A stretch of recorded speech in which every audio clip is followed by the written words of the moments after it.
Welcome back to our next edition of the CBB Review Studio podcast. I am Dan Siegel, joined as always by my co-host, Ben Anderson. And just before we get started, wanted to remind everyone to subscribe to our channel here at CBB Review. Like I keep saying, it is completely free on your end and helps us out a lot. So please knock that out while you're here. Today, we are talking about teams in specific that have had what we want to call championship curses, championship droughts, teams that have been in the tournament a lot, have had great regular seasons, and have just not been able to get over that hump, or have not been able to get over that hump in quite some time at least. We're going to rank our top 10 programs most likely to end their championship drought either next year or sometime in the near future. What we're defining as a drought is, what do we say, 10 plus years without a championship, or is it kind of just? Yeah, I think technically we said 10 plus, but I believe the last one to win was in 2000, if I'm not mistaken. So we're talking almost the entire century here. All right, so Ben, get us started here. All right, I'm making a play to start off at number 10 for the 2023-24 season, and I'm going with the Michigan State Spartans. This should be the best team Tom Izzo has had since 2019, since the last time he's been to the Final Four. And I don't know if you've noticed this, Dan, but it seems like every 3 or 4 years, Tom Izzo has a team good enough to make it to the Final Four, to the last weekend of the college basketball season. So this is a little bit worrisome of a pick for me. That's why I have it all the way back at 10, because I don't know how many 3 or 4 year periods Tom Izzo has left in him. To be quite honest, he's on the older side. A lot of the coaches around him that he grew up with that he coached up with are retiring. But I really, really like this team that's coming in 2023. They got a ton of returners. Getting Tyson Walker and AJ Hoggard back to run the point, or to run in the backcourt, is huge for this team, as well as a really good recruiting class coming in as well. I do think they can make some noise and get back at least to the Final Four, if not compete for a national championship in 2024. Yeah, and Izzo has his reputation for being the March guy. So whether he deserves it or not, that's one thing. But it's 8 Final Fours. That's a lot of Final Fours. Yeah, even if, and I was about to say even if recency isn't on his side, but he's done fine recently as well, if you take the last 5 to 7 years. So yeah, and there's no reason not to believe he might have one more run in him. Time is not on his side, but you never know. Moving on to number 9, we have Marquette, who it seems like Shaka Smart has brought them back. Those are flipped. On the thing here. Their last championship was in 1977, and the last Final Four was in 2003. Shout out Dwayne Wade. Yeah, but either way, it seems like Smart has brought them back to where they want to be in just 2 years in his coaching tenure. 17-3 last year in conference play. They just couldn't escape that second round, get out of that first weekend, and they really did not utilize the portal much this coming year. But they might be some sort of trendy futures pick, I believe, for this coming year, because they include, or they return pretty much everybody, and that includes Tyler Kolek, and continuity matters. So that could really help them come March. A lot of the teams that have been successful, look at UConn, for example, or pretty much any of the recent past national champions, they have done really well because of having continuity, guys that know the system. Sometimes they struggle at some point in the regular season, but then they pick it up when it matters. And that could be Marquette. They're at 22-1 right now, 10th best odds. I would jump on them if you want to before the season starts, because this strikes me as a team that will get off to a really hot start. So the odds won't be as favorable in, say, late December than they are right now. But this is a drought as a program. Smart has been there for 2 years. I think he could take them to the promised land. Yeah. Yeah.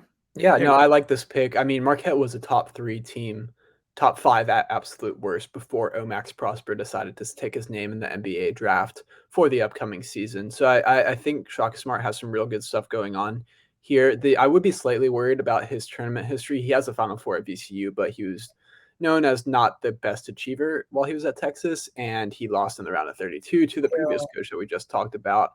But like you said, he's got it rolling here. I like the talent that the Golden Eagles have for next year, and I think he's going to be able to build this up for a while. Yeah, and that's going to be a common theme on this list. Guys that have, like I started the episode with it, guys that did well in the regular season, coaches that have that reputation and just haven't been able to do it in March. And we'll talk about team by team, whether it's valid or not, their reputation for being a quote unquote choker in March. Yeah. Let's talk about someone that does have a good reputation in March. We're switching over to my number 8 pick, which is going to be the Arkansas Razorbacks. Eric Musselman has made the second weekend for the past 3 consecutive years here in Fayetteville. And while they haven't been back to the Final Four in a while since the 20th century, I believe in the continuity that Eric Musselman has. Next year is not going to be his best team, but I really like what he has building. He's known as the transfer king, and he's proven it again this year. I mean, if you look up and down the roster, whether it's L. Ellis or Tremont Mark or Khalif Battle, really Debo Davis is the only Arkansas-bred player that's going to get minutes here. Even the Mitchell twins were transfers at one point. So it's a really interesting roster. I don't know if it'll be his best one, but I believe in Musselman to be able to bring the Hogs back to the promised land. Yeah, that's fair. And I think those might be flipped again, but yeah, I noticed that. My apologies. No, it's me, not Dan. It's me, not Dan on the graphics. No, it's fine. It's fine. But moving on to our number 7 team, we're going to go with, all right, this one we have to have a talk about, Gonzaga. So, look, they have exited early, or exited before the championship at least, far too often with far too many talented, capable teams for us not to like I'm saying, we cannot pretend that this team hasn't disappointed quite often in March. But also, let's not pretend that they weren't right there multiple times. Right? They were in the finals twice in the last short period of time. 2017, they lost to UNC in the finals. 2021, they lost in the finals to Baylor. So it's really not that they cannot do it. It's just that they have not done it. And I think it's definitely a cause for concern. But I'm going to go by the logic here that I'll go with it, because people like to say 2 things. They like to say that things are fluky in March, and they like to say that Gonzaga is a team that cannot win in March. But everybody acknowledges how fluky March is. So all it takes is, what if they just all of a sudden are on the right side of flukiness, right? That was the exact storylines with Virginia. And you could argue they were absolutely on the right side of flukiness. Look, I personally don't believe as much in March teams and non-March teams, or I'm maybe teams, but not programs. So I just think Gonzaga really just has to do it. I think they'll do it at some point. Will they do it next year? Well, I keep saying that, so it's not fair for me to say, oh, this is the year. And I'm honestly not sure about this coming team in 2024, because they seem to have similar problems to the makeup of their roster in 2023. I'm not sure they'll be great defensively. They do have returning they have Watson. They have Ryan Nembhard coming in. They have Graham Ike from Wyoming. I think that's really the X factor there that could propel them. But all right. So I've been talking about a lot of teams that could be 2024 champions. I'm not sure about Gonzaga, but Gonzaga they're going to be in the picture every single year. They keep bringing in talent, both transfers and freshmen. I think at some point they got to do it. And look at Dan having a measured take about Gonzaga. Look, it is possible in college basketball to have a reasonable take about Gonzaga. I'm proud of that. Here's what I'm concerned about with the Bulldogs here, right? With the Zags. I think that their window may have closed. And the reason I'm saying this is because if you look at the talent of those teams from, let's call it 2018 to 2021, 2017 to 2021, let's put it in the 5-year window with the two finals bookending, right? Those had multiple pro prospects on there every single year, I believe. I haven't gotten the sense that the past 2 years have been like that, right? And the recruiting has sort of fallen off, and by I mean fallen off. He's still getting top 40 players to Yeah. come to Gonzaga out of all places, but it's not like he's getting the Jalen Suggs and the Chet Holmgrens to travel out to Spokane. And I But would like to see him reverse that, especially after losing pieces like Tommy Lloyd and Roger Powell off the coaching staff. Before I buy into the fact that Gonzaga can go back to what it was, even though it wasn't that long ago. Yeah, that's what I'm saying. Chet was 2 years ago. This is only 2 years we're talking. And they're still bringing in talent. Who's to say that what's happened in the last 2 years and maybe the next year will happen in the next 7 years? You know, Yeah, I think that's fair. I think the coaching losses are pretty big. that's true. Yeah. But that's going to happen to any elite program. For sure. All right. You want to move on to number 6? Yeah. Let's go for it. I am staying on the West Coast here. I'm talking about the UCLA Bruins. And for the third consecutive of my picks, I am betting on the coach here. I really like Mick Cronin as a coach, and I really like him at UCLA in particular, where he has much more resources than he had when he was coach at Cincinnati. And he still did some real good stuff there as well.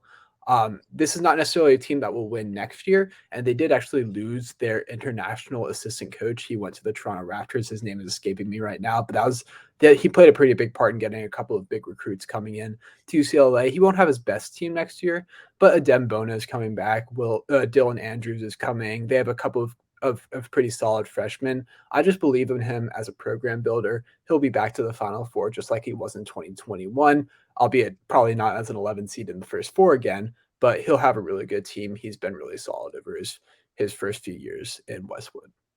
All right. We're going to stay on the West Coast, stay in what exists as the Pac-12 right now, I guess. Not for long. But Arizona is my number 5. And they have won it all in 1997, Final Four only back in 2001. So they actually did not really make it too far in the tournament in the Sean Miller era. And they had some good teams then. They had some 1 seeds, etc. They had some success in that coaching tenure. They did struggle at the end, and I think Tommy Lloyd has really brought them back up to where they want to be as a program. 33 wins back in 2022 and then 28 wins this past year. They have not made it past the Sweet 16 in either of those seasons. But it's another example of they haven't done it yet, but it's a small sample. And who's to believe they are not capable of breaking out one of these coming years? And this year, I would not put it out of the equation either because they have the 8th best odds right now. They're 20-1. They got Umar Ballo, who is, I think, going to be like all Pac-12, one of the best players returning in the Pac-12. Not even a debate there. They have Caleb Love. We'll see how that works out. We've had numerous discussions about him, so we don't need to continue to dig in on him, but there are experienced guys on this team. The question is, do one of these sophomores take a leap? And I absolutely think that could happen. And Jaden Bradley, I think, is my main candidate. He's the Alabama transfer. Even if that doesn't happen and things don't work out, it's another program with an influx of talent coming in and a good coach and success in the regular season to prove that the program is headed in the right direction and headed to stay up there. So I think that they're a good bet to have on this list for sure. Yeah, I think this will be a fascinating team in 2023, 2024, especially with the guards that they have between Love and Bradley and Pele Larson. And just it's going to be an interesting team. I want to see how it turns out. I'm not necessarily buying stock in them, but I'm very interested in them. I think that's the best way to put it. All right. My number 4 is going to be the first team on this list so far that has never made a Final Four. And I am going down to Tuscaloosa to talk about the Alabama Crimson Tide. Now, this is going to be a fascinating year for Alabama, in my opinion, because they have some pieces, right? Mark Sears is returning. Aaron Estrada is coming over from Hofstra. Rylan Griffin, NBA scouts love him. He's like a sleeper pick for the first round next year. And then he's come, of course, you have Grant Nelson coming in from North Dakota State, the 6'11" big who, blew up on draft boards, considered going in and ultimately entered the transfer portal. But I think that Alabama is the team that is one of the teams that is best suited to find its footing in the way that college basketball is moving. I don't think we're going to go back to the 35-second shot. Obviously, we're not going back to a 35-second shot clock, but those days where 62-59 was the norm.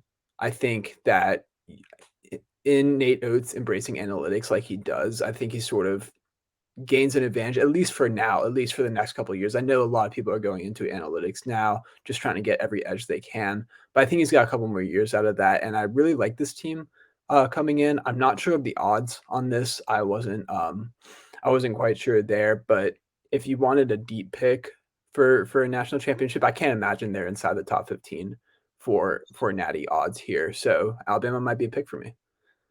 Yes, and I agree more so on the fact that they could totally be there the following year, the year after that. They're a program that's going to be, well, they had a very, very, very good year last year, but I think I could still say they're on the rise because just continuing to be up there and establish themselves as an elite program, not just an elite team last year. So Absolutely.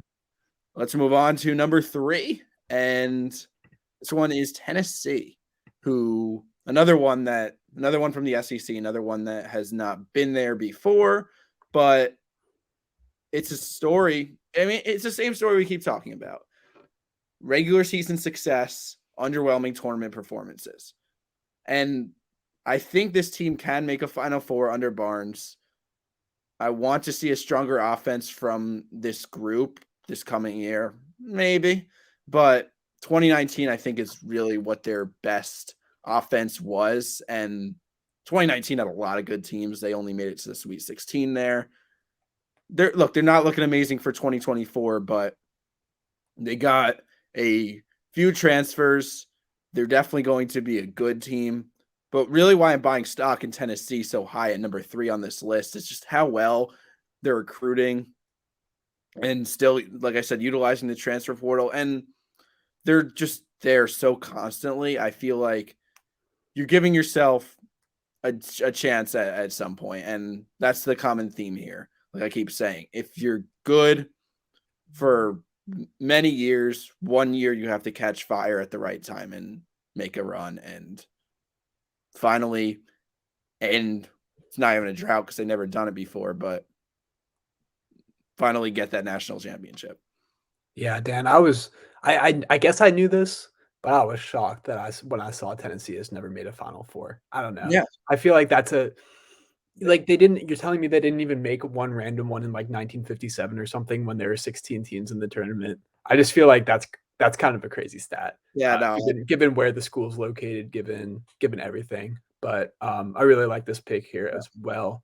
It'll be interesting to see how long Rick Barton stays around. Before you move on, Yeah. just invest in SEC basketball because those were the last 2 teams. The schools that have the money, it's not just football anymore. Now they could use that for NIL in the modern college basketball landscape and use that to build their entire athletic department. And basketball is the most benefiting sport outside of football. I agree. Florida is probably number 11 on this list, if we're being honest here. Yeah. No, I'm with you on that. So for my number 2, I am going with the Houston Cougars. I am just a believer in Kelvin Sampson here. He's shown that he could do it. Took his school to a Final Four in 2021, and I just love looking at Houston's roster. I don't know if you ever noticed this before, Dan, but they have exactly 2 types of players that ever go to Houston.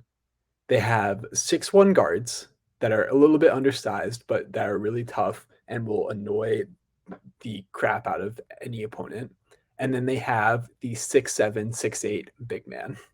And those are the only 2 types of players that ever come in. And that 6'7", 6'8" big man is going to be huge. He's going to be like 250 pounds, and you're not going to know what to do with him. And he's going to get 5 offensive boards a game. And that is what we're looking at yet again for this team. Jamal Shedd and LJ Cryer are going to be big additions here. What I do like about this team, though, is that they have production on the wing. Between Damian Dunn and Terrence Arsenault, I do think they have potential, some breakout potential in those important scoring positions that they didn't necessarily have. Even the year that they went to the Final Four in 2021, they didn't have someone like Arsenault in particular. So I'm interested to see how that'll go. But overall, I mean, they're moving to the Big 12. They're going to get ups. They're going to have more resources to utilize to better fund this program that's already pretty well funded. I just really like the direction this program is going, and I think that they have a lot to look forward to in front of them. Yeah, and even without the national championship, Kelvin Sampson is respected among college basketball people as one of the best coaches in the game. Not everybody gets that benefit of the doubt. He does, and he deservedly does. So that's number 2. Number 1, you guys could probably guess it by process of elimination, but we're going to talk about it a little bit here. It is Purdue, who everybody knows what happened last year, of course, and what's happened consistently, because this wasn't the first year they got upset early, and now all of a sudden it's the narrative. Purdue can't win in March. Purdue is prone to upset. And we both thought that specific team in Purdue last year, the way they just relied on Zach Edey, the poor guard play, we thought they were vulnerable in March. And they were much more to the extent that we thought they were, but still. That being said, so Matt Painter took over 2006. They made the tournament every year except for 2. They've had 5 Sweet 16s. They've had their Elite 8 in 2019. They've been consistent. Obviously, they have disappointed with first-round upsets, like I talked about, but they were, one miracle pass/shot from Kihei Clark to Diakite away from that Final Four, and who knows what would have happened after that. Once you're there in the Final Four, it's fair game for anybody. And just look at 2023, because the only thing keeping them back from being preseason number 1 in the country is what people have remembered from last year, the way they ended their season last year. But they return the National Player of the Year. And pretty much all of their guards, who, like I said, they weren't good, but another year of experience will help. I think you have to remember how good they were last year, how dominant they were in the regular season. The fact that they get all of that back, and they're going to be preseason number 1. They should be preseason number 1. And if that is the case, how can you not put them on the list of a team likely to win a national championship? Yeah, I want to believe in Purdue. I understand. I don't see it next year. Now, what could change my mind is if one of Miles Colvin or Cam Heide comes out of the woodwork and just balls out on the wing, because I do think that's what they were missing last year, is a reliable wing scorer that can fill that 3 role. I think that's something that they were lacking. They played a lot of small lineups last year that I was sort of interested to see how that would work, where they had like Braden Davis and David Jenkins on the floor at the same time, for instance. Those are 2 small guards. I don't know. I would need to see what Zach Edey has improved upon. Not that he wasn't dominant, not that he wasn't phenomenal, but if he is able to spread the floor just a little bit more. I don't know if it's about like Zach Edey developing. It's not about Zach Edey. Let me rephrase that. Yeah, okay. Let me rephrase that. It's not Zach Edey. Zach Edey was not the reason they lost to Fairleigh Dickinson. Zach Edey was not the reason that they've had March struggles. I don't know. I need to see a more well-rounded team, I guess. Yeah, so it's everything around Zach Edey. And of course, if all of a sudden Zach Edey can now shoot the ball from the perimeter, that's just crazy. And maybe he can, but he just doesn't need to. But I don't know. I didn't see the ceiling even if everyone was playing at their best. Now, that might change by January once I see them on the court again. but I didn't see it. I never saw the national championship as a ceiling for Purdue last year. The taste in everybody's mouths with the guard play is what they saw in the Fairleigh Dickinson game, and that was absolutely horrendous. And look, the guards were bad, but they're not that bad. No, And they're not. they were young. Now everybody's older. But do you think that even on their best day, they could have won the national championship last year? On their best day? Maybe. Because I don't think so. Maybe. I think UConn would have beat them. But they're even better this year. Yeah, but I haven't seen it, I guess, is what I'm trying to say. All right. Well, I think we'll agree to disagree. Yeah. Check back in. Hey, check back in CBB Review Studio on January 10th. Okay. And let's see how Purdue's looking, and then I can eat my words if I need to. Fair enough. Well, you'll eat your words if on April 10th of next year. Sure. You don't need to eat it quite that early. But anyway, that will do it for today's edition of the CBB Review Studio podcast. Like I've said, please be sure to subscribe if you have not already. A majority of our listeners are not subscribed, and we would like to change that. So please do that. Appreciate it. And appreciate you guys watching and listening once again. And take care.